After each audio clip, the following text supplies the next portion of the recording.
Coucou tout le monde! Aujourd'hui, nous allons vous présenter les futures sorties du mois d'août. Aujourd'hui, nous allons donc vous présenter tous les jeux qui vont potentiellement sortir au mois d'août. Donc vous allez voir que la liste est plutôt restreinte. C'est les vacances, les éditeurs sont en vacances et donc forcément au mois d'août, très peu de jeux sortent. Mais vous allez voir qu'il y a quand même 2-3 petites sorties qui me paraissent assez intéressantes. Voilà, bienvenue dans les futures sorties du mois d'août. Et donc, on commence par le 4 août avec Azul Mini de chez Plan B Games. Alors, donc on commence par un petit jeu, mais alors un petit jeu par sa taille, mais un grand jeu par... Un voyage. Et puis surtout par sa notoriété, donc, et un jeu qui était aussi un petit peu attendu par certains, la version mini d'Azul qui sort, donc la version voyage, appelez-la un peu comme vous voulez, qui est exactement la même chose que Azul de base, mais en version de poche.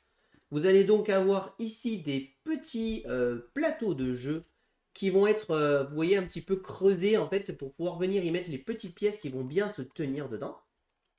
Avec les bunnies ronds et tout ça. Et vous allez jouer donc à Azul, hein, tout simplement. Il n'y a pas de secret, le jeu ne change pas.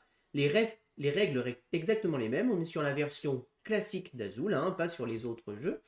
Et donc voilà, tout a été donc miniaturisé, je vais y arriver.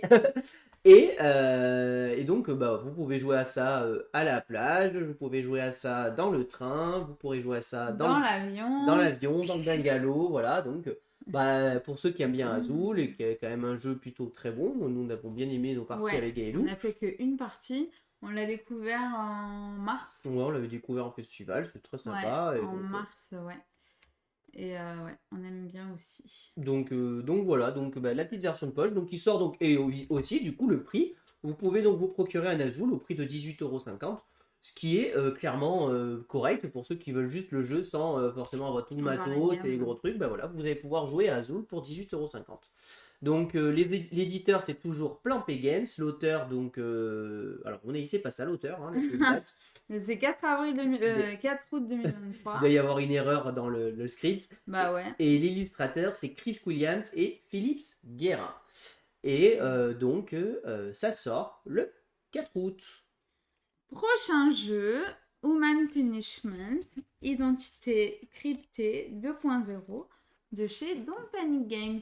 Donc l'auteur c'est Stéphane Gotto et l'illustrateur c'est Grant Fayure. Donc Human Punishment va être un jeu de bluff, déduction et donc surtout rôle caché. Nous allons chacun et chacune incarner un personnage dans un monde un petit peu cyberpunk, merci. Dans un monde cyberpunk.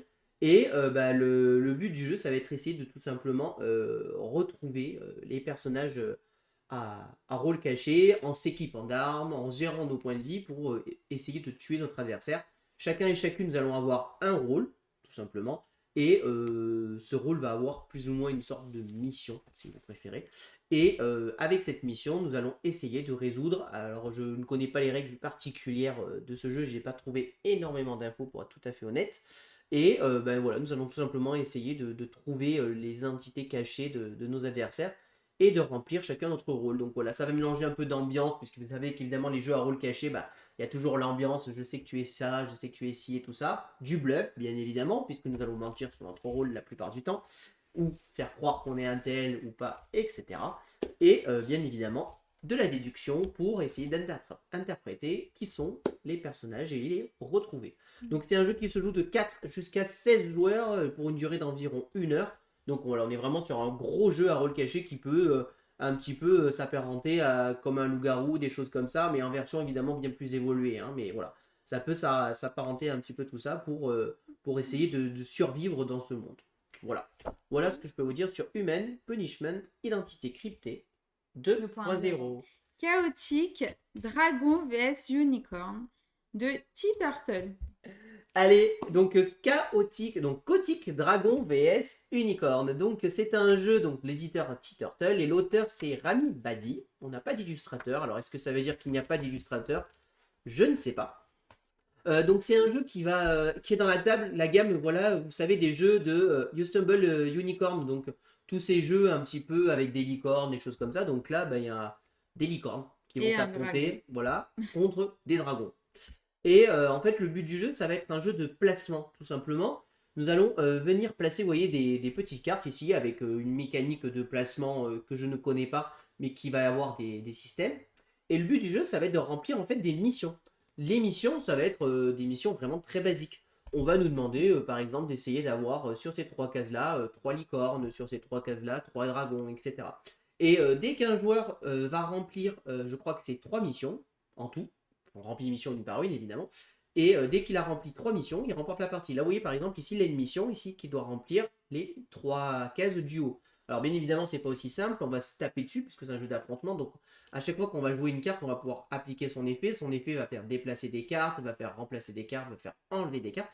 Et nous allons jouer donc en fait sur ce petit plateau, j'allais dire tapis, c'est pas un tapis, mais un plateau de jeu, pour venir faire en fait tout simplement nos actions. Et c'est un petit jeu de combo et de combinaison, voilà, tout simplement.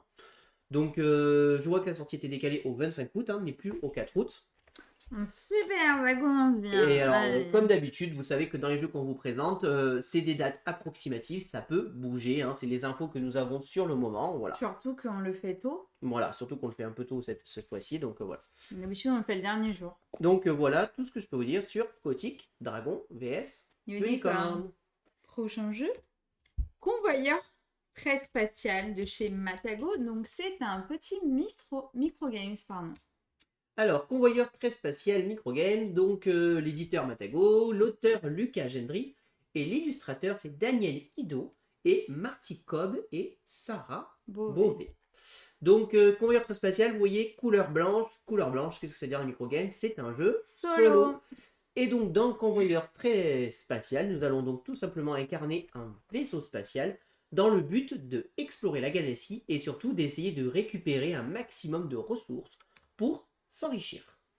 Comment va fonctionner le jeu? Alors, j'ai eu un peu de mal à comprendre comment fonctionne le jeu. Ce que je peux vous dire, c'est qu'ici, nous allons avoir une carte qui va symboliser tout simplement l'argent qu'on possède et l'argent que nous allons pouvoir dépenser pour acheter des morceaux de planètes. Enfin, on va pouvoir acheter des astéroïdes, on va pouvoir acheter des... alors, je ne sais plus les noms, mais on va acheter voilà, des cargaisons, des marchandises. Tout ceci sont simplifiés par des marchandises. Et le but du jeu, ça va être d'acheter cette ressource-là, là, qui coûte 20 millions. Il va falloir essayer d'en cumuler un maximum. Plus on va en avoir, plus on a de chances de gagner la partie. Je n'ai pas tous les critères pour remporter la partie. Je pense qu'en plus, ça doit s'adapter en fonction de la difficulté. En tout cas, sachez qu'ici, on a de l'argent et qu'on peut plus ou moins dépenser. Attention, si jamais on descend dans le négatif, on va faire avancer cette fameuse piste qui est un peu la piste de la défaite, si vous préférez. C'est le méchant qui nous poursuit et qui va potentiellement nous rattraper. Ces jetons-là, pour pouvoir les acheter, en fait, le jeu va être présenté en 3 lignes. Nous allons avoir une ligne de marchandises.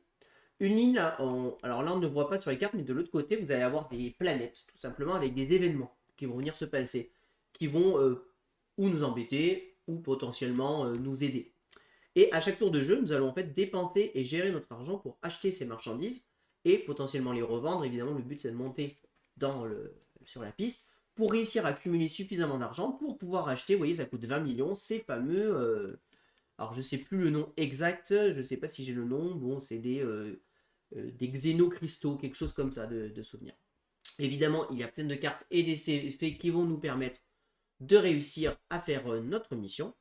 Et à chaque fois qu'on va acheter une carte et tout va glisser et ces cartes sont recto verso. En fait, sur le côté ici, nous avons le côté marchandise, sur le côté verso, il y a le côté planète et événement. Et à chaque fois, la carte qui n'a pas été achetée va revenir sur le côté événement et va devenir un événement. Et ainsi de suite. Et ça va tourner comme ceci.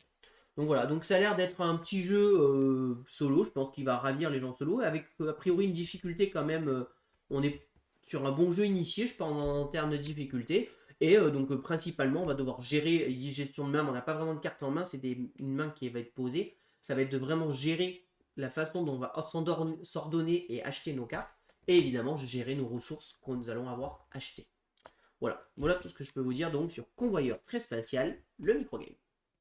Prochain jeu, Quart de singe de chez Ibutatius. Alors, ça, c'est un jeu dont vous avez déjà parlé le mois dernier, qui a été donc décalé début août. Donc, Quart de singe, c'est donc, je le répète, l'auteur Thibault Lorty, Louis Roudot et l'illustrateur Amandine Barrage. Et carte de singe, ça va être un jeu de lettres, hein, tout simplement. Ça va être un petit jeu de lettres où on va devoir récupérer 4 morceaux de cartes de singe pour former un singe. Le principe, c'est très simple, c'est qu'à notre tour de jeu, nous allons en fait poser une lettre. Et chaque joueur va poser une lettre, et à chaque fois, on va dire c'est bon, j'ai un mot qui contient toutes les lettres qui sont posées devant. Et à chaque fois qu'on pose une lettre, ça veut dire qu'on a ce mot. Et on continue, ainsi de suite, jusqu'à ce qu'à un moment, un des joueurs accuse quelqu'un de bluffer. Et en disant, tu mens, tu n'as pas un mot avec toutes ces lettres.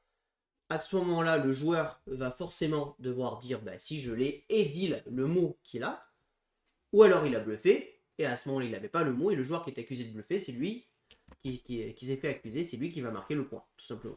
Et à chaque fois, on va marquer des points. Le but, c'est d'avoir ça. Évidemment, il y a des petites cartes bonus qui vont venir rajouter un peu de peps dans le jeu. Vous connaissez un peu les symboles, changement de sens, le x2 et tout ça. C'est-à-dire qu'au lieu de jouer une lettre, nous allons jouer ces cartes-là. C'est-à-dire que ça va être en mode, ben, moi je joue pas la lettre, mais je change de sens. Donc du coup, allez, à toi à droite de rejouer. Et là, il peut se retrouver dans la panade, ou ben, passe ton tour, etc. Un peu comme dans le Uno, voilà, vous voyez, c'est un peu le même style de carte. Alors, carte Joker, peut-être veut dire que c'est n'importe quelle lettre, ça je ne connais pas toutes les significations, mais voilà.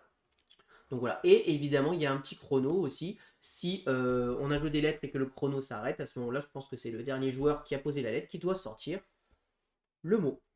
Voilà, donc un petit jeu d'ambiance, entre ambiance, un peu de bluff et évidemment création de mots. Voilà, voilà tout ce que je peux vous dire sur Carte de singe. Là, c'est les Djeko qui arrivent. Le 4 août, ils sont déjà sortis, mais voilà. Oui, mais alors attends. Alors là, il y a Golden Train. Jeu de loofing. Alors c'est des jeux qui sont déjà disponibles, que nous n'avions pas parlé, donc des petits jeux pour enfants, donc je n'ai pas du tout révisé les règles. Donc on vous en parle juste si vous avez des enfants. C'est des petits jeux dans la gamme Geco, donc en général des jeux de mémoire, des jeux assez faciles à jouer. Donc on a le jeu Golden Train qui sort donc chez avec l'auteur Jonathan Fab Godal, Corentin Lebras et Julien Cesson. Qui est loofing. Qui est donc Loofing, en effet un ami à nous. Et l'illustrateur c'est Amélie Dufour et Aiko Fukawa. Ensuite, dis-moi les autres, on va juste vous les montrer. Mix Family. Donc Mix Family qui est sorti aussi. Et donc cette fois-ci, l'auteur c'est Didier Le Nain Braga, donc l'auteur de Kawale. Et l'illustrateur c'est Ben Newman, donc l'éditeur toujours Dieco. Hein, donc là, cette fois-ci, on est sur un jeu qui va permettre d'associer les couleurs à des animaux. Voilà. Alors, on est vraiment sur des petits jeux très simples, hein, c'est à partir de 6 ans. Donc voilà, et principalement la mémoire va être utilisée. Monstrio. Donc Monstrio qui est aussi disponible. Donc l'auteur cette fois-ci c'est Joanne Dufour, illustratrice Delphine Jacotte. Et donc dans Monstrio Halloween, baston plein, et on va devoir donc explorer un manoir hanté à la recherche de bonbons proposés par les monstres. Donc alors là encore une fois, un jeu de mémoire et de stop ou encore. Je me rappelle de celui-ci, j'avais vu un petit peu les règles, et on doit retourner des monstres et on doit tout le temps avoir des différents, mais si on n'a pas s'il y en a les mêmes qui sortent, ça va s'arrêter. C'est là où il y a de la prise de risque et de stop ou encore. Et du coup, dernier jeu de chez Djeko, c'est 12 animaux. Tous attachés. Non, il n'y a pas de E, justement. Voilà. Donc 12 animaux qui est aussi sorti. Donc cette fois-ci, on va être sur un jeu de cache-cache à partir de 5 ans, donc vraiment tout petit. Sébastien Degade et Kat Macallan. Et donc là, j'ai l'impression qu'on est pratiquement sur un jeu de memory où il faut a priori reconstituer les puzzles des petits animaux en faisant jouer notre mémoire. Du coup, je passe à la prochaine date, le 11 août, avec The Goonies Never Say Die de chez Funko Games. Donc celui-là aussi, on vous en avait parlé le mois dernier, décalé au 11 août. Donc l'auteur c'est Prospero Hall, l'illustrateur c'est Eric Hebler et Henning Louvdischen. Et c'est bien qu'on vous en reparle parce que ça nous permet de rectifier un petit peu une erreur qu'on vous avait dit, puisqu'on l'avait comparé à Scooby-Doo, le jeu d'enquête. Et c'est pas tout à fait ça en fait. Pour m'être renseigné, en fait, ça va être un jeu plutôt tout simplement de jeu de rôle en fait. Ça va être un jeu de rôle dans lequel un des joueurs va incarner plus ou moins les monstres, les pièges de la salle, et un autre joueur ou plusieurs autres joueurs, en fonction du nombre de joueurs, vont incarner les fameuses Goonies, donc les fameux enfants. Le but des enfants, ça va être d'explorer ce manoir et donc de s'en sortir. Le but du maître du jeu, si vous préférez, ça va être d'essayer de tuer, de bloquer ses enfants en plaçant des pièges, etc. Vous voyez qu'on retrouve dans la mise en place un fameux écran de maître du jeu, comme dans les jeux de rôle, et un petit peu la config de jeu de rôle avec Je me rappelle quand tu faisais. chaque personne exactement qui a son personnage et ses caractéristiques, ses points de vie. Donc on va vraiment retrouver une ambiance de jeu de rôle dans le monde des Goonies. Donc les Goonies, pour info, un film des années 80 assez connu. Et voilà, chacun va devoir remplir sa petite mission et y arriver. Voilà. Donc voilà, c'est vraiment un jeu à 1 vs contre tous, on appelle ça. 1 vs équipe, ici l'on appelé, c'est un peu le même principe. Et donc voilà, le maître Guntok, l'un des joueurs, donc qui est fameux, qui va jouer un peu le méchant, si vous préférez. Donc voilà, si vous aimez les jeux de rôle, que vous voulez faire découvrir les jeux de rôle pour les enfants, avec un thème original et sympa, je pense que ça peut être quelque chose de très agréable à jouer. Je ne sais pas s'il y a plusieurs scénarios, comment fonctionne le jeu, si c'est un jeu rejouable ou à scénario. En tout cas, je pense que pour les gens qui aiment le jeu de rôle et qui aiment aussi le thème, je pense que le thème aide beaucoup si ça rappelle le thème pour les gens. Voilà, Ouais. voilà avec un joli matériel, un jeu qui sort à un prix, je pense, correct par rapport au matériel. Voilà. Voilà. The Goonies Never Say Die. Un petit jeu qu'on n'a jamais parlé, Earthbound Ranger de chez Intrafin. Alors, Ever Ranger, je ne vais pas vous en reparler, on en a déjà parlé au moins 2 voire 3 fois. Normalement, 11 août est bien la bonne sortie, cette fois-ci ça ne devrait plus bouger. C'est un jeu narratif, deck building, d'exploration. Donc l'éditeur c'est Intrafin, les auteurs c'est Andrew Fisher, Book Flugor, Andrew Navarro, Adam Sadler et Brady Sadler. Et l'illustrateur c'est Evan Simone. Et la meilleure chose que je peux vous dire sur ce jeu, c'est aller voir une vidéo sur YouTube de chez Halloween et les Meeple qui vient de sortir tout récemment. Donc n'hésitez pas à aller la voir, ils l'ont tourné, ils ont pris le temps de le faire, c'est un jeu pas simple je pense à tourner. Donc n'hésitez pas à la voir si vous voulez en savoir plus. Nous si vous voulez voir ce qu'on en pense et ce qu'on vous présente, je vous invite à revoir nos lives des futures sorties du mois dernier et du mois d'avant. Ouais. Moi la remarque que je peux vous dire juste c'est que je trouvais la couverture assez moche. Ça n'enlève en rien le jeu, mais je trouvais la couverture vraiment pas très belle. Mais l'éditeur nous avait dit que c'était pour le côté écologique et nature à fond. En tout cas, c'est un jeu complètement narratif, coopératif. On va se créer notre petit deck et nous allons explorer en fait le monde et essayer de nous déplacer un peu dans une carte et vivre une aventure en fait, tout simplement, avec différents scénarios possibles. Voilà tout ce que je peux vous dire sur Earthbound Ranger. Prochain jeu, Mosaïque, chronique d'une civilisation de chez Silex. Alors celui-là, il faut le prendre avec des pincettes au niveau de la sortie. Donc c'est annoncé pour le 11 août, c'est plus ou moins le 11 août, il peut y avoir des fluctuations. Disons que la sortie est courant août. Voilà, ça va arriver, ne vous inquiétez pas, pour ceux qui l'attendent, il arrive. Vous savez, c'est pareil, c'est pas la première fois qu'on vous en parle, je ne vais pas vous en reparler, je vous invite à revoir nos lives d'avant pour en reparler. Mais en tout cas, sachez qu'on est sur un gros jeu de civilisation, voilà, donc si vous aimez les jeux de civilisation, avec un grand plateau qui va prendre à peu près la moitié de votre table, et vous allez vous affronter. Bien évidemment, c'est le genre de jeu qu'il faut mieux essayer de jouer à 3-4 joueurs, c'est plus agréable qu'à 2, comme tout jeu de civilisation. Et voilà, il va y avoir plusieurs pistes, une piste technologique, on va s'affronter, se développer sur le plateau, avec à l'époque donc plutôt médiévale, enfin pas médiévale, mais plutôt, vous savez, l'époque ancienne civilisation où on incarne les Byzantins, l'Égypte, voilà, un peu ces civilisations-là. Peut-être les Romains même, je sais pas, voilà, on est dans en tout cas cet univers-là. Et voilà, on va s'affronter, se développer, voilà, dans un grand jeu de civilisation. Donc moi, c'est un jeu qui m'intéresse beaucoup. Je ne suis pas sûr qu'on vous le présentera parce que de 1 à 2, je pense pas que ce soit une très bonne configuration. Et de 2, le jeu a un certain prix et malheureusement, on peut pas tout acheter, très clairement. Mais en tout cas, je pense que c'est un très très bon jeu. On va le découvrir, en tout cas, on va pouvoir y jouer au mois d'août. Donc on vous fera un retour quand même sur ce qu'on a pensé de ce jeu. En tout cas, sachez que ça arrive. Voilà, ça sort courant août. Prochain jeu, Hans Hand, une ère nouvelle de chez Matago. Ios Hand. House Hand. Alors, Ios Hand, une ère nouvelle. Donc, c'est un jeu qui peut être aussi bien une extension qu'un standalone. Et donc, cette fois-ci, on va redécouvrir cet univers dans le même style de jeu cette fois-ci. Donc comme je vous ai dit, ça peut être un standalone ou une extension. Donc on garde la même mécanique avec Zen, donc c'est-à-dire un deck building coopératif où nous allons affronter des monstres Évidemment, là, la nouveauté, c'est des nouveaux scénarios, des nouvelles cartes, une nouvelle campagne qui est totalement rejouable. Et donc voilà, mais on reste sur la même chose qu'Iozen, hein, c'est-à-dire le jeu qui a fait sa renommée et qui fonctionne très très bien. L'auteur, c'est Jenny Iglesias, Nick Little et Kevin Riley. Et l'illustrateur, c'est Gong Studio.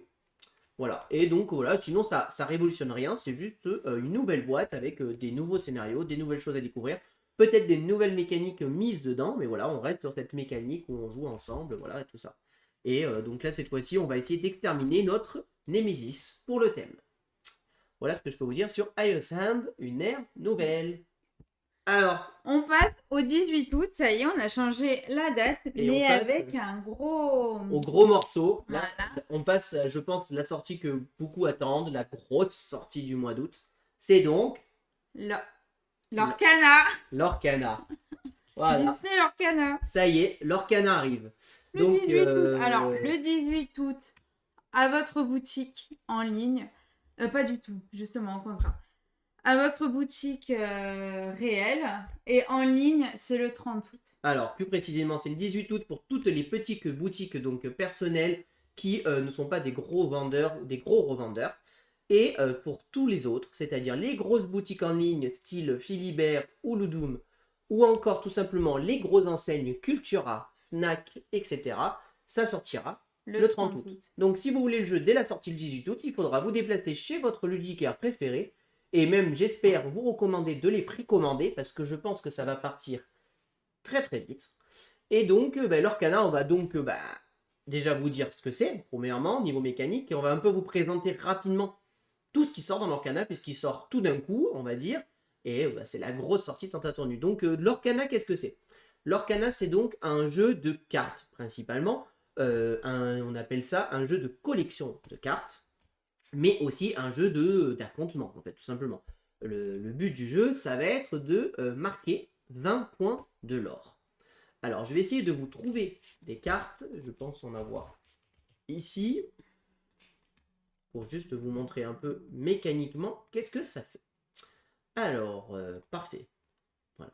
Vous allez donc avoir des cartes comme ceci. Donc les cartes, il existe en tout 6 types de couleurs qui vont être en fait des encres. Alors les encres ont des noms de pierres précieuses que je ne me rappelle plus pour être honnête. Ici par exemple, on est sur une carte rouge, donc de couleur rouge. Vous allez former votre deck avec 2 types de couleurs maximum. Et ce deck va être composé de 60 cartes.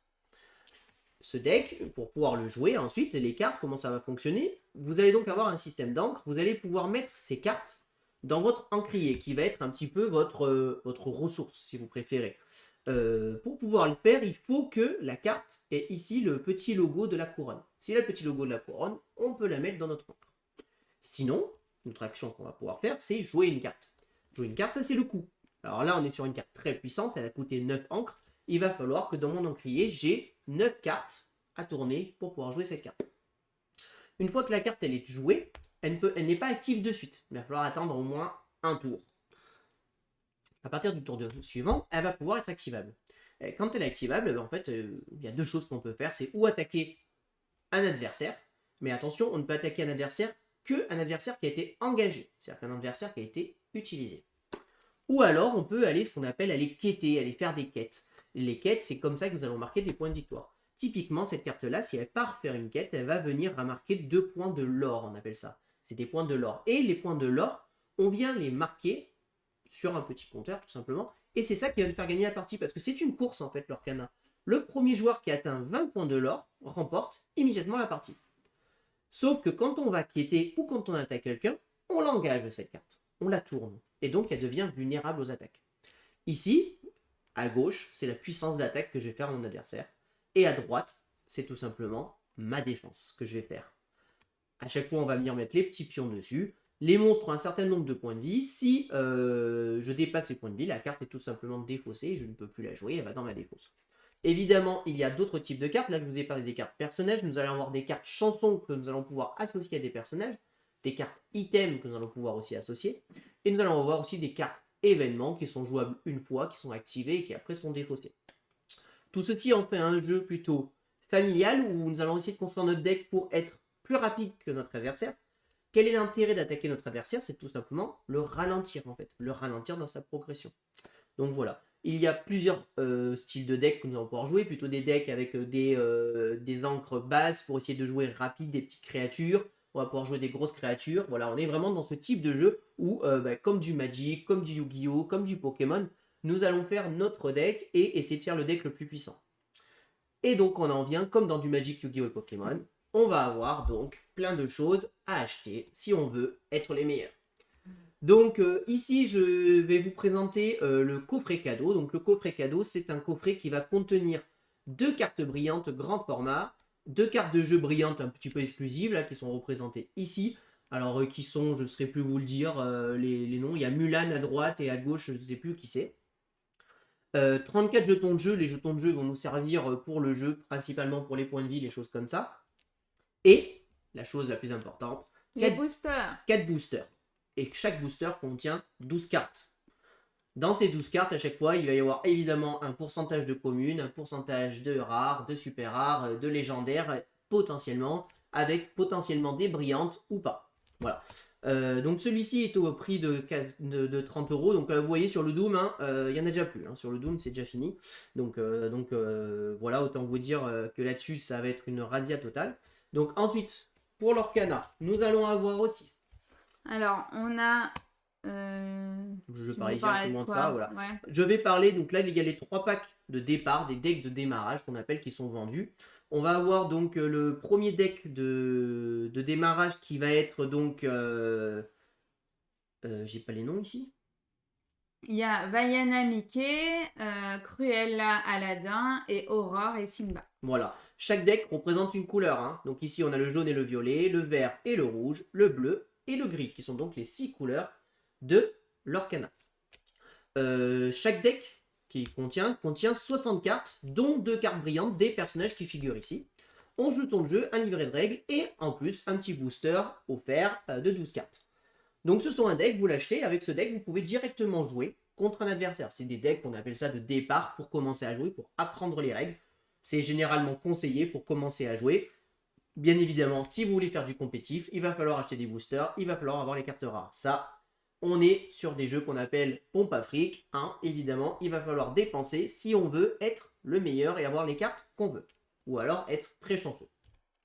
Donc voilà, là ça sort au prix de 60 euros. Sachez qu'ils sont tous disponibles donc à l'unité aussi. Voilà, ils sont à 20 euros à l'unité. Voilà, tout à fait. Là par exemple, vous avez ici Cruella et Aladdin à 18,90 €. Voilà, donc là vous voyez qu'ici il y a encore du stock sur ces decks là. Et donc voilà, donc c'est le premier chapitre évidemment, ça veut dire quoi? Qu'il va y en avoir. Il va y en avoir plein d'autres qui vont sortir.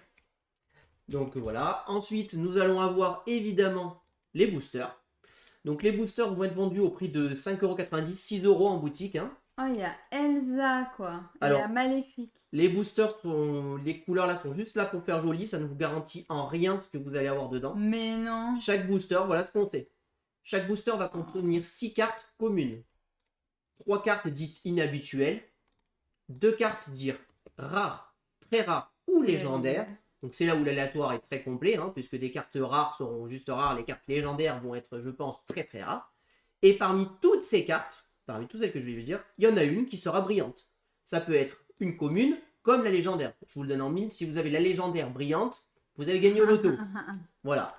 Et donc, voilà, à chaque fois, vous allez pouvoir acheter des boosters. Alors là, c'est une offre sur le site, 24 boosters commandés, on reçoit un display. Bon, voilà, c'est assez connu. Et donc, voilà. Donc, voilà pour les boosters. Je vous ai montré le coffret cadeau. Et évidemment, avec ça, il y a les accessoires qui viennent avec. Alors, il y a le deck box. Alors, on va parler d'abord de ça.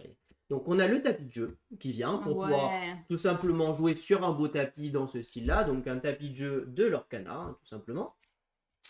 Nous allons avoir un portfolio. Donc là, c'est pour les collectionneurs. C'est tout simplement pour ranger toutes vos cartes de l'Orcana. Donc ça, c'est assez connu. Voilà. Donc voilà, là-dessus, à l'effigie de l'Orcana, tout simplement. De Stitch. Nous allons avoir les sleeves. Il me semble, non? Oui, il y a des sleeves. Il y a marqué sleeve au pluriel. BES. Bon, attends, on va faire comme ça. Alors, pack Disney, booster, coffret cadeau. J'ai fait bien mon travail, hein. Bah, ils y sont plus après. Ils y sont plus. Eh ben, il y avait des sleeves. Il y avait des sleeves. Oh. Ou ils les ont enlevés parce qu'ils n'ont pas eu de stock, ou il y a eu un souci, mais il y avait des sleeves de disponibles à un moment donné. Donc bon, voilà.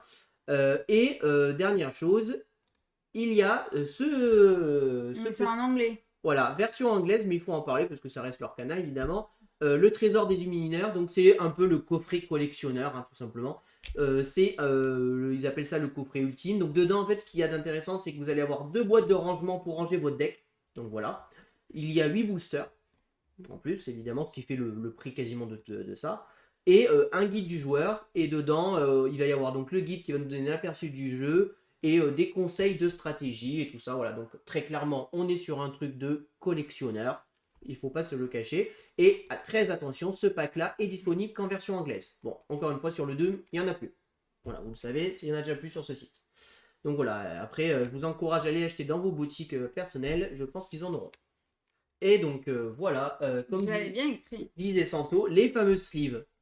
Donc voilà, les sleeves à l'effigie de l'Orcana pour sleever toutes vos cartes. Pareil, alors je ne sais pas combien il y en avait dedans. Il y avait Mickey, il y a Elsa et il y avait Capitaine Crochet. Voilà. Pareil, a priori, rupture de stock déjà sur ça. En tout cas, je parle bien sur le Doom. Attention, je ne parle pas de vos boutiques. Donc voilà tout ce que je peux vous dire donc, sur l'Orcana, qui est donc pour moi la plus grosse attente du mois d'août. Et donc nous, l'Orcana, on a décidé qu'on allait vous en faire. On va vous en faire un petit peu. On va, on va vous le dire, parce qu'on va les acheter très clairement. On va acheter un deck de démarrage de chacun. Et on va prendre le pack, on a déjà, c'est commandé, hein, je vous le dis, on a déjà. Et on a un pack de 12 boosters, là, le paquet cadeau, là, non pas 12, 6, là, je sais plus, là, qu'on a pris aussi. Voilà, je pense qu'on s'arrêtera là.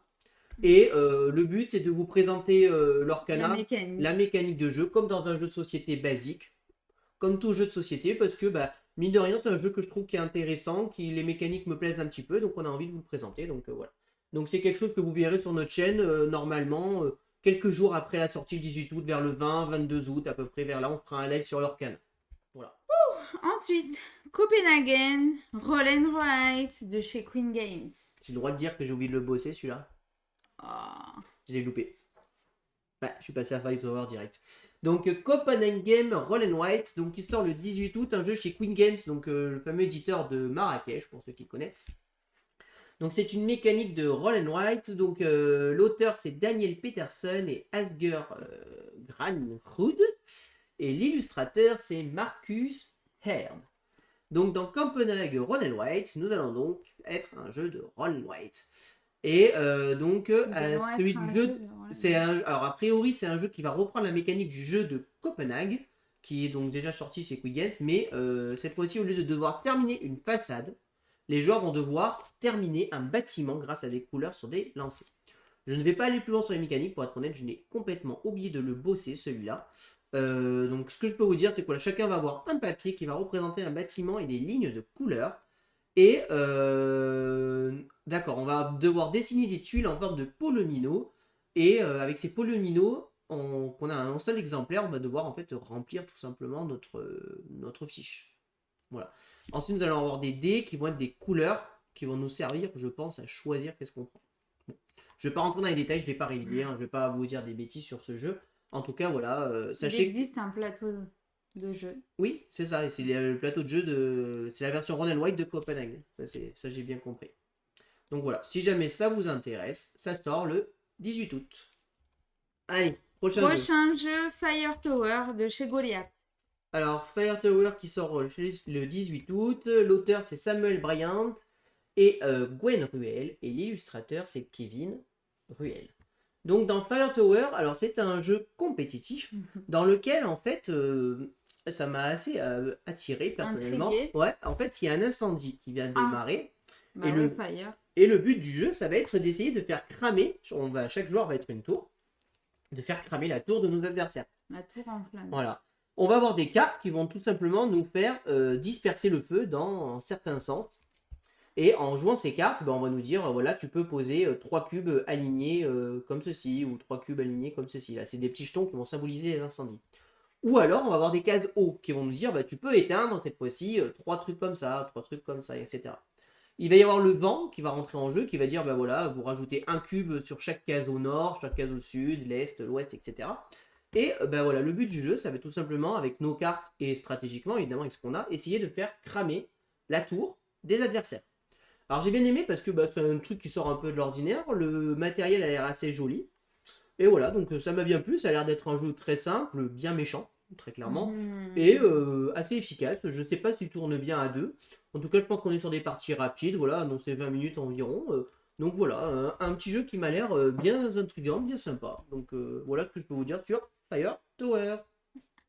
Ensuite, on a Torna Loco de chez Hot Macacos. Alors, on passe sur des petits jeux enfants très rapides. Donc, Torna Loco, c'est un jeu de combinaison et surtout de rapidité. Alors, quand je dis jeu enfant, les adultes peuvent y jouer. Là, le jeu, c'est très simple. En fait, c'est clairement un jeu de rapidité. Vous allez avoir une sorte de tornade là, qui va sortir. On va tirer une tornade de manière aléatoire. Et chacun, on a des pièces devant nous qui sont numérotées et de couleurs. Le but du jeu, c'est tout simplement recréer la tornade dans l'ordre le plus rapidement possible. Là, par exemple, mettre le 1 en premier, puis le mettre sur cette phase-là de crâne, puis mettre le 2, puis le 4. Les mettre de gauche à droite. Le premier qui arrive, hop, il dit, et il récupère la tuile tornade. S'il a juste, on vérifie, il la récupère bien. S'il a faux, il doit se défausser d'une tuile tornade qu'il possède. Et je vous le donne en mine, le but du jeu, c'est de récupérer un maximum de tuiles tornade. Voilà, donc un petit jeu clairement d'apéro, de rapidité, à jouer avec les enfants. D'apéro à partir de 6 ans, c'est bien. Ça peut être un jeu d'apéro à partir de 6 ans, c'est juste que les règles sont faciles. Oui, mais t'as compris ce que je veux dire.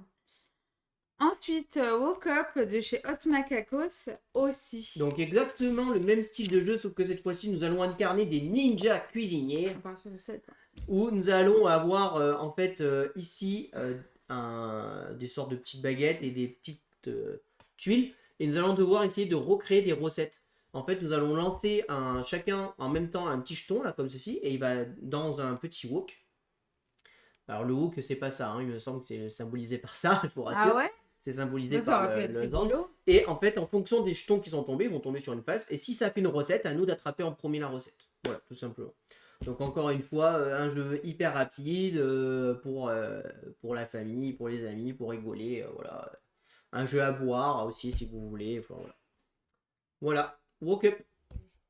Ensuite, Perfect Words de chez Tiki Edition, qu'on a joué et qu'on a adoré. Donc Perfect Words qui a malheureusement été décalé, devait sortir en juillet, il est décalé au 18 août. Donc l'auteur c'est Paul-Henri Argio et donc tout simplement je vous invite à aller voir notre vidéo sur YouTube pour savoir ce que c'est Perfect Words, mais en gros c'est un jeu donc d'association d'idées où nous allons devoir faire des mots fléchés. Et à l'aide de ces mots fléchés, nous allons devoir nous mettre d'accord tout simplement sur les mots qu'on retrouve en commun et essayer d'en avoir le plus en commun. Je ne rentre pas plus dans les détails. Si vous voulez voir plus de détails, allez voir notre vidéo dans le lien que je mets juste ici. Juste ici. Voilà. Et vous pouvez regarder Perfect Words. Donc du coup, on passe au 25 août avec Exit Kids, la jungle aux énigmes de chez Yellow. Alors, moi de base, j'aime pas les exits. Mais quand Marion nous l'a pitché, franchement, j'avais trop envie de le tester. Donc autant je vais l'acheter, mais pour ma fille et moi. Bon, et pour Chico aussi. Donc à partir de 5 ans, donc c'est plus pour notre fille que pour toi, j'espère. Ouais, mais j'aime trop. Donc voilà, Exit Kids, donc en fait c'est un exit pour les enfants. Alors il y a une particularité, c'est que c'est un exit, mais cette fois-ci ce n'est pas un jeu que vous allez détériorer ou détruire. Ce qui veut dire qu'une fois que vous en avez marre d'y jouer tout simplement, vous pouvez le revendre et il sera en bon état.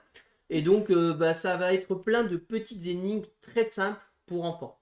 Dans l'une par exemple, il va falloir retrouver plus vite possible certains animaux. Dans l'une, il va falloir vite retrouver la forme d'une feuille. Dans une autre, il faut retrouver je sais plus ce qui est caché. Voilà. C'est vraiment toutes des petites énigmes. On va retrouver cette fameuse roue qu'on va retrouver dans les exits dans le but d'ouvrir une sorte de coffre au trésor tout simplement et de récupérer ses cyclés. Donc c'est un jeu qui se veut rejouable et c'est un jeu qui ne se veut pas non destructible. Voilà. Donc l'auteur c'est Inka Brand et Marcus Brand, et l'illustrateur c'est Maxime Metzger. Et en effet, pour les enfants, ça avait l'air très très bien. Moi, j'aime beaucoup. Franchement, ça m'a donné trop envie. Ensuite, RIP, jeu hop là. RIP, donc un petit jeu fourbasse d'un auteur qu'on aime bien, Alexandre Droit. Et, je savais pas que c'était lui. Et l'illustrateur, c'est Julien Monnier. Donc ça va être un jeu de déduction de majorité et de rôle caché. Donc pour le coup, pas forcément trop notre style de jeu. En fait, le but du jeu, c'est très simple, c'est que nous allons avoir un personnage qui va nous demander d'avoir certains types d'objets. C'est les numéros qu'il veut. Il veut le 3, le 7, le 8, le 10 et le 12. Et en fonction de combien j'en ai, je vais marquer des points. Et on va avoir des cartes de notre couleur pour enchérir sur les objets. Le problème, c'est que, évidemment, personne ne sait ce que tu vas avoir comme personnage, personne ne sait ce que ça. Et il y a même des objets qui sont face cachée. On ne sait pas ce qu'on achète. Et nos cartes symbolisent le prix des enchères, tout simplement. Et on peut faire des enchères visibles, mais aussi, vous voyez qu'on fait des enchères cachées. Donc on ne sait pas si on va acheter ou pas l'objet. Le but du jeu, c'est d'essayer d'acquérir les objets qu'on souhaite, tout simplement. Voilà. Donc ça va mélanger tout ceci avec donc le petit côté méchant qu'on peut avoir en mode je mets là pour te forcer à mettre beaucoup pour pouvoir acheter ça, etc. Voilà. Donc un petit jeu bien malin, bien efficace que sort chez Opla. Voilà, très clairement le genre de jeu qui pour moi il ne faut pas jouer à 2 mais il faut jouer à 3, 4, 5, très clairement. Voilà ce que je peux vous dire sur RIP. Un jeu qu'on va aussi acheter, c'est Double Pas de Patrouille de chez Asmodée. Alors, ça va prendre 10 secondes. Donc c'est un nouveau double sur le thème Pas de Patrouille. Voilà, Double Pas de Patrouille, ça c'est fait. L'éditeur c'est Asmodée. Et donc c'est exactement la même chose que d'habitude, sauf que c'est des images de Pas de Patrouille. Voilà ce que je peux dire sur Double plus sans jouer que... Pas de Patrouille. Suivant s'il vous plaît.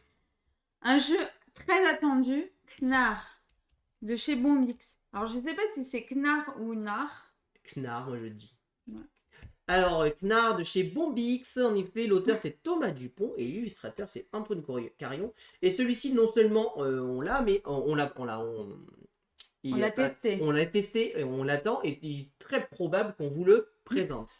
Parce que c'est un jeu que moi j'avais beaucoup aimé et que toi tu avais beaucoup aimé aussi. Oui, tout à fait. Mais il s'appelait pas comme ça. Il avait un autre nom dont je ne me rappelle plus quand on l'avait joué à Cannes. Le principe, nous allons incarner tout simplement des vikings. Voilà, nous allons avoir notre petit bateau ici, nous allons avoir aussi notre équipage de vikings. Le but du jeu est être le premier joueur à atteindre 40 points de victoire. Alors, quand on atteint 40 points de victoire, on finit le tour en cours quand même. Notre tour de jeu, qu'est-ce que c'est? On va venir récupérer une carte qui est associée ici, celle de notre choix. Admettons que je récupère cette rouge, je pose cette rouge ici. Je vais déclencher le bonus de ma carte, plus toutes les cartes de la couleur que j'ai déjà posées. Le bonus, ça va être je monte sur ma piste de renommée, je gagne des jetons ici, je gagne des jetons ici, voilà, ou je marque des points de victoire, en gros. Si j'ai pris cette carte, ensuite vous voyez qu'ici c'est associé au jaune. Je vais donc récupérer la carte jaune dans ma main. Voilà. C'est un peu la mécanique un peu de je prends ça et je déclenche ça. Autre action qu'on peut faire, c'est au lieu de prendre une carte, c'est aller faire une exploration et donc une expédition, une exploration, je ne sais plus le nom exact, et donc dépenser les cartes qu'on veut, qu'on a posées. Donc là par exemple, nous demandons un rouge, un bleu et je pense que c'est un gris, pour aller faire cette expédition. Cette expédition, à ce moment-là, je vais venir la poser ici. Je vais gagner immédiatement le bonus associé. Alors le coût il est là, excusez-moi, ça c'est le coût de l'expédition et ça c'est le bonus que je gagne. Je gagne immédiatement le bonus associé. Peut-être à gauche, à droite c'est pioché peut-être. Et du coup, je viens le poser ici, sur mon bateau. Mon bateau à quoi il sert? Je vais avoir des recrues. Les recrues, je peux les dépenser pour remplacer un personnage justement quand je veux acheter ces fameuses expéditions. Et ici on a des bracelets. Ces bracelets, je vais pouvoir les dépenser. Si j'en dépense un, je vais déclencher tous les bonus qui sont ici dans la première colonne. Si j'en dépense 2, je vais dépenser les bonus de la première et de la deuxième colonne. Et je vous donne en 1000. Si je dépense les 3, je dépense les bonus des 3 colonnes. Voilà. Le but du jeu, c'est tout ceci, marquer des points. Sachant qu'à chaque début de manche, on peut monter sur une piste de renommée. On va marquer les points de nos renommées. Donc si je suis à 5 de renommée, à chaque début de tour, je marque 5 points. On peut aller vite. Voilà. Et donc le but du jeu, c'est d'arriver à 40 points de victoire. Le premier joueur qui arrive remporte la partie. en finissant le tour en cours. Si quelqu'un le dépasse, évidemment, c'est lui qui a gagné. Voilà, voilà tout ce que je peux vous dire sur Nar. Alors, prochain jeu, Inside Job de chez Yellow. Donc Inside Job, l'auteur c'est Tanner Simmons, et l'illustrateur c'est Marek Blaha. Et alors, ça va être très simple. Inside Job, c'est tout simplement un The Crew, mais il trouvait que c'était pas assez simple. Donc du coup, cette fois-ci, il va y avoir un traître. Voilà. Donc en fait, on va devoir faire comme dans The Crew des missions à se mettre d'accord, sauf qu'il y en a un des joueurs, son but à lui, ça va être que les missions échouent. Puisque lui, son but, c'est de récupérer des plis, et en récupérant des plis, à chaque fois qu'un joueur gagne des plis, il gagne des mallettes. Sauf que les mallettes, tout le monde s'en fout, sauf le traître. Lui, le traître, le but, c'est de cumuler des mallettes. Et à tout moment dans le jeu, on peut dire je pense que c'est toi le traître, et en fonction, si on a raison ou pas, on marquera on aura gagné ou pas la partie, puisque cette fois-ci, le but du jeu, c'est de dénicher le traître. Ce n'est pas de gagner la partie, mais c'est de dénicher le traître, mais il va falloir jouer et réussir les missions pour dénicher le traître. Donc du coup, ça ajoute un peu de sel dans le jeu. Si vous avez mis The Crew, mais que vous trouvez que ça manquait d'interaction, un peu de truc, voilà. Alors, très clairement, à 3... Le Crew, il se joue à 3. Hein. Ouais, mais à 3, avec un traître, je suis pas sûr que ce soit top. Moi, je pense que c'est 4-5 qu'il faut essayer d'y jouer. À 4-5, je pense qu'avec un traître, il y a moyen de rigoler et tout. Sachant que The Crew était quand même un jeu difficile. Mais là, cette fois-ci, par rapport à The Crew, je pense pas que les missions vont monter trop en difficulté, parce qu'à force, nous allons toujours rejouer les mêmes styles de scénario. Mais juste essayer de trouver le traître, tout simplement. Et les rôles changent, évidemment. On vous donne un rôle en début de partie, et puis voilà, vous le savez. Donc, moi, si je joue, tu sais si je suis le traître ou pas. Pareil pour toi. Bon, en tout cas, voilà, pour les gens qui aiment The Crew et tout, je pense que c'est typiquement le genre de jeu qui pourrait vous plaire. Voilà tout ce que je peux vous dire sur Inside Job. Ensuite, Lacrimosa de chez Yellow. Il y a beaucoup de jeux de Yellow. Hein, ouais. La Yellow fait une grosse sortie fin août, là, 25 août. Donc Lacrimosa, un jeu, je pense, pour le mois d'août, parmi les jeux peut-être les plus attendus, pour le coup. Ouais. Donc Lacrimosa, donc l'auteur c'est Gérard Asensi, Ferran Renalies, et l'illustrateur c'est Jared Blando et Henrik Corominas. Donc Lacrimosa, c'est donc un jeu expert. Donc là on est sur un bon jeu marronasse, hein, pour le coup c'est pas le plus beau jeu qu'on ait vu. On est un peu dans l'univers de Darwin, un niveau style de jeu un peu jaunasse, un peu marronasse. Par contre, on est sur un très... Enfin, en tout cas, moi, ça m'a l'air d'être un très bon jeu expert, parce qu'en tout cas, il m'a hype vraiment beaucoup. Ce qui est assez intéressant, c'est que c'est un jeu qui va mélanger plusieurs mécaniques, dont une petite mécanique de deck building. Le jeu se joue, alors je crois que c'est en 4 manches, si je dis pas de bêtises. Et en fait, une manche est composée de 4 tours, si vous préférez. Chaque tour, on va jouer ici des cartes. Là, vous voyez peut-être pas très bien, mais en fait, là, c'est un plateau double couche. Et on va jouer une carte en haut. La carte qu'on va jouer en haut va symboliser l'action que nous allons réaliser. Il faut savoir qu'au départ, on a un deck de 9 cartes. Sur ces 9 cartes, nous allons donc en jouer 8 et une qu'on ne jouera pas à chaque fois. Et à la fin de chaque manche, nous allons récupérer ces 9 cartes et les rejouer. On va jouer en haut la carte qui va symboliser l'action et en bas une carte qui va symboliser les ressources que nous allons gagner, tout simplement. Les ressources on va souvent monter sur cette petite piste-là. Et on va jouer 4 manches comme ceci.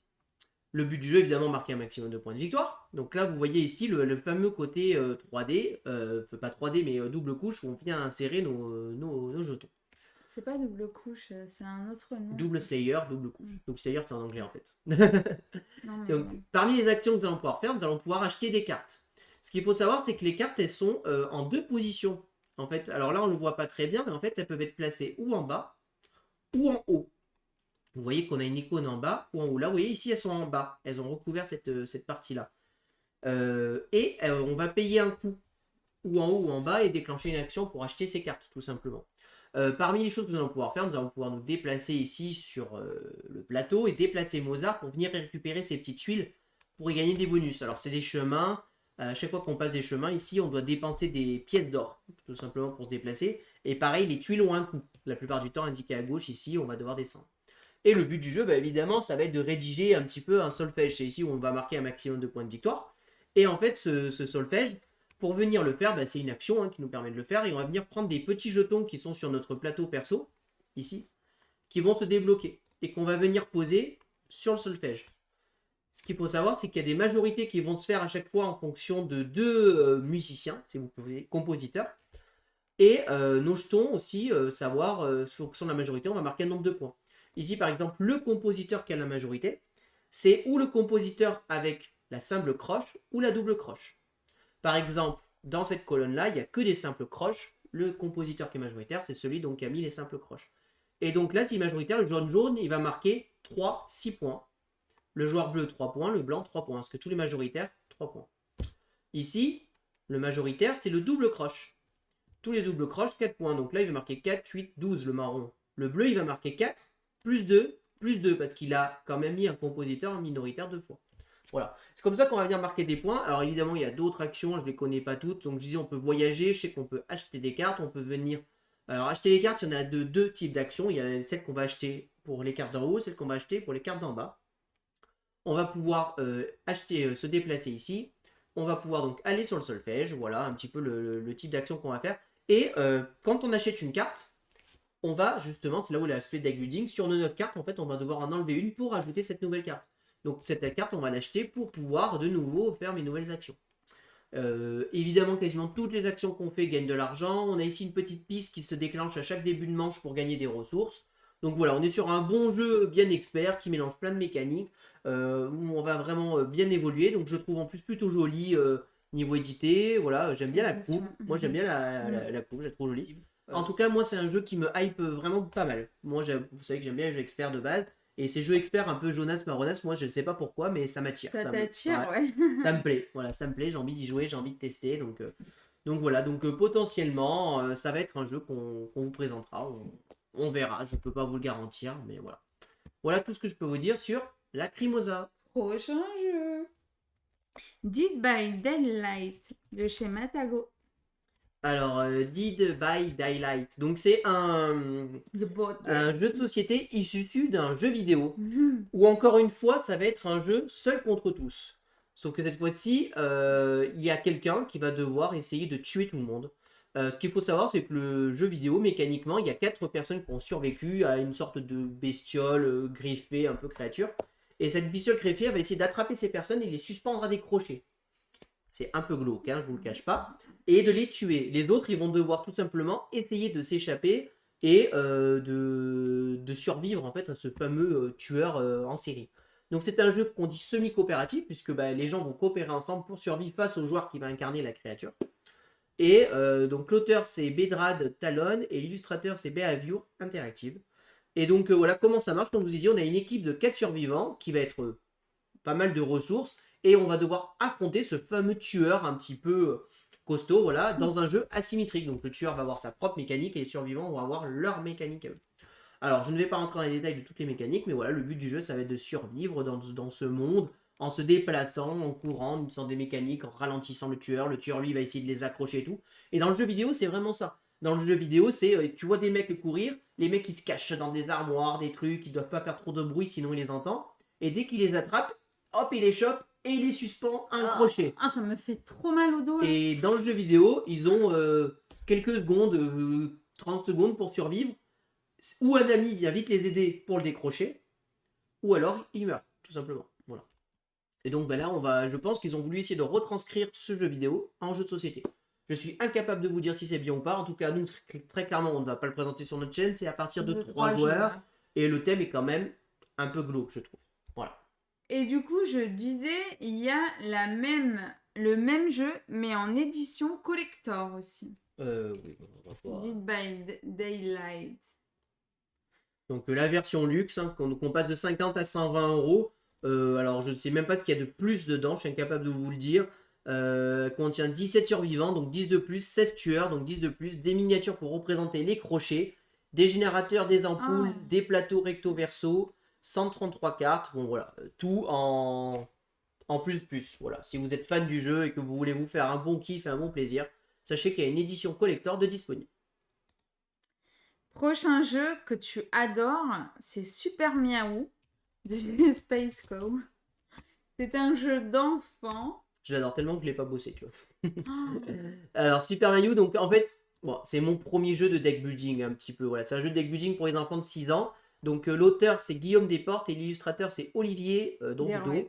Et donc ça va être un jeu de deck building pour les enfants, tout simplement. Alors pour être honnête, je ne l'ai pas visé, mais j'ai pas trouvé vraiment les règles du jeu, pour être honnête. Mais voilà, je pense que c'est un jeu assez simple où le principe c'est je vais dépenser quelques pièces pour acheter cette carte, dans une mécanique adaptée pour les enfants, bien évidemment. Alors, je ne dis pas que c'est pas bien, je pense que pour les enfants, c'est vraiment très très bien. Bah, c'est un thème qui attire. Alors pour moi, les enfants. je vous cache pas que Super Miaou, j'aime pas les chats, donc j'aime pas le thème de tous les jeux sur les chats, donc voilà, ça m'attire pas plus que ça par rapport au thème. Je vais pas vous le cacher. Je dis, bah, après, le jeu est probablement très correct. En général, c'est Space Cowboy qui fait ça. Ils font plutôt des bons jeux. Donc voilà. Voilà ce que je peux vous dire sur Super Miaou. Et donc, Le Seigneur des Anneaux, jeu livre d'aventure de chez Ravensburger. Alors, on va le mettre ici parce que je ne l'ai pas. Alors, ça, c'est un jeu qu'on vous présente. Il n'est pas présent sur Ludum, mais on vous en parle pour deux raisons. Parce que de 1, ça sort le 25 août. Donc voilà. Donc on fait un peu de pub au passage à Créo Community. Donc livre d'aventure du Seigneur des Anneaux. Donc c'est une gamme de Ravensburger. C'est son 3e qui sort comme ça. Dans 2 autres thèmes que je ne connaissais pas. Mais là ils vont en sortir un donc, sur le thème du Seigneur des Anneaux. Donc, vous savez mon amour que je porte pour le Seigneur des Anneaux. Et pourquoi je vous en parle? Parce que de 1, on va en recevoir une boîte presse et donc on va vous le présenter quand il sortira. Et de 2, ça m'a l'air très intéressant. Mécaniquement parlant, j'ai pas de photos ici. Ça serait bien d'avoir des photos du plateau. Voilà. Et entre-temps, du coup, je me serais mis à jour, évidemment, des 3 films, des longues versions du Seigneur des Anneaux. Comme ça, bah, je serais vraiment dans le thème, quand même. Donc en fait, ce jeu-là, ça va être un jeu qui va reprendre l'aventure du Seigneur des Anneaux, donc la communauté de l'anneau. Nous allons reprendre la trame principale, donc aller essayer de détruire tout simplement l'anneau unique forgé par Sauron dans la montagne du destin. Et nous allons avoir 8 scénarios qui durent en moyenne 20 minutes chacun. Un jeu coopératif un peu à la manière d'un Pandémique, des choses comme ça, voilà. Tu m'as convaincu. Des choses un petit peu similaires, c'est-à-dire que voilà, c'est pas des choses qui vont révolutionner les jeux de société, c'est du coopératif assez connu, mais voilà, avec un thème qui parle, et avec des mini-histoires, des mini-mécaniques qui se rajoutent à chaque fois. On va devoir évidemment essayer de survivre ici. Là, cette piste-là va symboliser en fait l'avancement vers la montagne du destin. Il va y avoir une piste qui va symboliser en fait si Frodon résiste plus ou moins au pouvoir de l'anneau. Et voilà, il y a plusieurs objectifs. Et c'est ici sur ces cartes-là que nous allons nous balader et faire le scénario en fait. Donc voilà, alors je vous passe en détail toutes les règles du jeu, mais voilà, nous allons avoir des cartes, des choses pour pouvoir jouer. Ici, les petites figurines qui permettent d'incarner donc la communauté de l'anneau. On y reconnaît les Legolas, Aragorn, Gimli et les 4 hobbits, Sam, Merry, Pipin et Frodon. Waouh, épaté. Donc voilà. Un jeu qui me hype vraiment beaucoup. Et donc, ben voilà, on le sait, ça c'est sûr, on va pouvoir vous le présenter sur notre chaîne. Donc quand on le reçoit fin août à peu près, fin août, début septembre, c'est un jeu qu'on vous présentera avec un très grand plaisir. Et donc on termine sur ce jeu-là, donc Livre de l'aventure, Le Seigneur des Anneaux. Et il nous reste à parler des extensions. Donc les extensions, il n'y en a pas le 4 août, mais ça va être le 11 août avec Urban Ranger, le 2e set de cartes de chez Intrafin. Donc voilà, un set de cartes qui rajoute en fait 282 nouvelles cartes. Et donc voilà, bah, ça sort chez Intrafin le 11 août. Ensuite, le 18 août, Marvel Champion Next Evolution de chez Fantasy Flight Games. Donc voilà, une extension pour Marvel Champion. Star Wars Shatterpoint, sorcière de Datomain et Squad. Donc je précise quand même Marvel Champion Next Evolution, donc qui va vous permettre en fait d'incarner des personnages de la X-Force. Voilà. Waouh, j'adore. Ensuite, Marvel Champion est un très bon jeu, c'est juste que moi c'est pas ma cam. Star Wars Shatterpoint, sorcière de Datomir et Squad. Et la fête est finie, Esquad, du coup. Donc sorcière de Datomir, donc des nouveaux personnages de Star Wars Shatterpoint. Et l'autre c'est la fête est finie, Esquad. Et les deux, du coup, c'est Atomic Mass Games. Donc voilà, la fête est finie. Cette fois-ci, on va pouvoir incarner Windu a priori. Voilà.